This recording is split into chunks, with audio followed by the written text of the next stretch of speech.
Hello, what's up guys? How are you everyone? I hope everybody is well. Today I have one Mitsubishi Outlander and this car have a problem. You can see here ABS light blinking. Okay, and inside the display there is a warning light, traction and power steering also service required. So today I will show you why this ABS light blinking and where is the fault exactly. So when I check with my diagnosis tool, I got fault in steering angle sensor signal and steering angle sensor internal error. Fault code C1219 and C2205.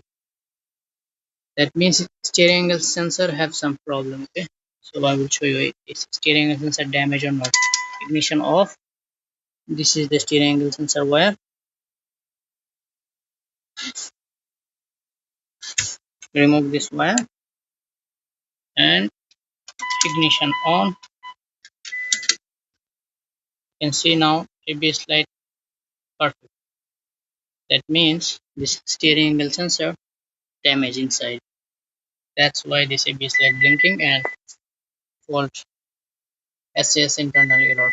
Okay, so you have to replace steering angle sensor. Okay, thank you.